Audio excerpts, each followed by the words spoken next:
BBC 24 এর পক্ষ থেকে সবাইকে স্বাগত জানাচ্ছি। আসসালামু আলাইকুম। আমাদের আজকের ভিডিওর বিষয় ভারতের সঙ্গে ব্যবসা বাণিজ্যে ধস। চলুন জেনে নেওয়া যাক আজকের খবর। ভারতীয় নিষেধাজ্ঞা, দেশের অভ্যন্তরে পণ্য বয়কট, রাজনৈতিক অস্থিরতা সহ নানা কারণে ভারত থেকে আমদানি কমেছে। চলতি বছরের মার্চে বাংলাদেশে 13 কোটি 59 লাখ ডলারের ভারতীয় পণ্য এসেছে।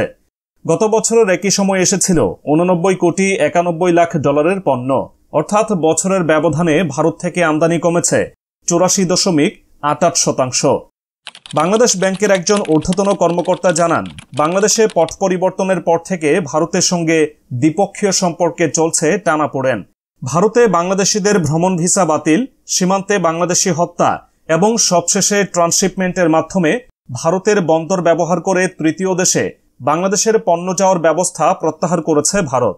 এদিকে ভারত, নেপাল ও ভুটান থেকে 35 পণ্য আমদানি বন্ধ করেছে বাংলাদেশ সরকার। এর মাধ্যমে ভারতই বেশি ক্ষতিগ্রস্ত হয়েছে।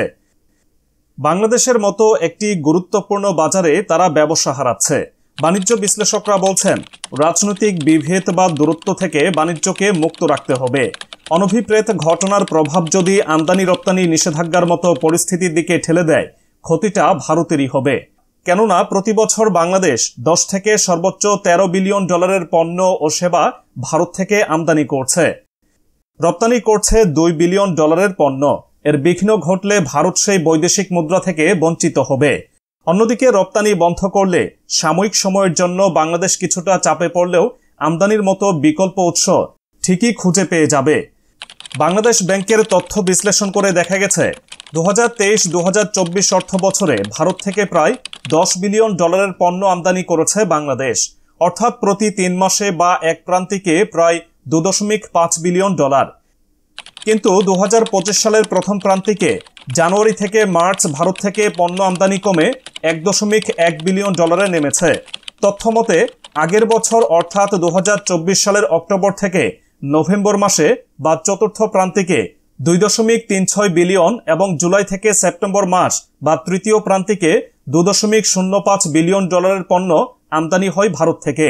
সুতরাং পট পরিবর্তনের ফলে ভারত থেকে পণ্য আমদানি অর্ধেকে নেমেছে।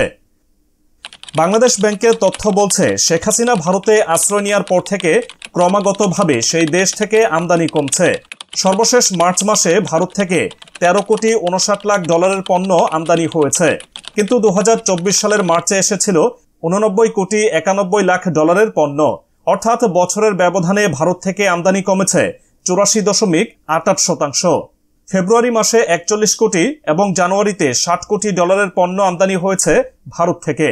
কিন্তু হাসিনা সরকার ক্ষমতায় থাকা অবস্থায় ভারত থেকে ফেব্রুয়ারি মাসে 81 কোটি এবং জানুয়ারি মাসে 82 কোটি ডলারের পণ্য আমদানি করা হয়েছিল।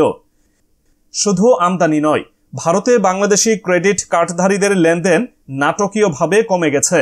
চলতি বছরের ফেব্রুয়ারিতে লেনদেন নেমে এসেছে মাত্র 29 কোটি টাকায়, যা আগের বছরের একই সময়ের তুলনায় 73.15% কম। অথচ 2024 সালের ফেব্রুয়ারিতে ভারতে বাংলাদেশিদের ক্রেডিট কার্ডে খরচ ছিল 108 কোটি টাকা। একটি বেসরকারি ব্যাংকের ট্রেজারি প্রধান বলেন, ভারতে যাতায়াত কমে যাওয়া ক্রেডিট কার্ডের খরচ কমে যাওয়ার প্রধান কারণ। তারা নিষেধাজ্ঞা দেওয়ার কারণে চিকিৎসা নিতেও যেতে পারছে না বাংলাদেশিরা। কিন্তু সরকার পরিবর্তনের আগে সবচেয়ে বেশি ক্রেডিট কার্ডের ব্যবহার ও খরচ হতো ভারতে। এখন যে একেবারে যাচ্ছে না তা নয়, আগে 100 জন গেলে এখন যাচ্ছে 10 জন। এছাড়া মালয়েশিয়া, থাইল্যান্ড, মালদ্বীপে যাওয়া ব্যক্তির সংখ্যা খুবই কম, তাদের খরচের পরিমাণও কম। আবার ক্রেডিট কার্ডের উপর হুন্ডি কমে যাওয়ারও প্রভাব পড়েছে। গত ডিসেম্বরে ফেনীর বিলোনিয়া স্থলবন্দর দিয়ে আমদানি কার্যক্রম বন্ধ হয়ে যায়। সিলেটের তামাবিল স্থলবন্দর দিয়ে কয়লা ও পাথর আমদানিও বন্ধ করে দেওয়া হয়। বেনাপোল দিয়ে কমে যায় যাত্রী পারাপার। সরকার পরিবর্তনের পর থেকে এখন পর্যন্ত দুই দেশের সীমান্তে চলছে কড়াকড়ি। যে স্থলবন্দরগুলো দিয়ে এখন আমদানি রপ্তানি চলছে, তাও কয়েকদিন আগের তুলনায় অর্ধেকের নিচে নেমে এসেছে বলে বন্দর সূত্রে জানা গেছে। ভারতের উগ্র হিন্দুত্ববাদী সংগঠনের লোকজনের বাধা ও পণ্য পরিবহন জটিলতায় সিলেটের স্থল ও শুল্ক স্টেশন দিয়ে আমদানি রপ্তানি বন্ধ করে দেওয়া হয় ডিসেম্বরে। বাংলাদেশ উন্নয়ন গবেষণা প্রতিষ্ঠান BIDS এর সাবেক মহাপরিচালক ও বাংলাদেশ ব্যাংকের সাবেক প্রধান অর্থনীতিবিদ ডক্টর মোস্তফাকে মজারিকালের কণ্ঠকে বলেন, রাজনৈতিক কারণে ভারত ও বাংলাদেশের মধ্যে সখ্য কমেছে। তারই প্রতিফলন আমদানি হ্রাস। ভারত থেকে খাদ্যদ্রব্য, শিল্পের কাঁচামাল সহ আরও নানা পণ্য আমদানি করা হতো। এখন আমাদের বিকল্প উৎস সন্ধান করতে হবে। এতে আমদানি খরচ বাড়তে পারে। যতদিন পর্যন্ত ভারতের সঙ্গে আমাদের সম্পর্কের উন্নতি না হয় ততদিন অপেক্ষা করা ছাড়া কোনো উপায় নেই। এরকম বাণিজ্য যুদ্ধের ফলে উভয় দেশেরই ক্ষতি।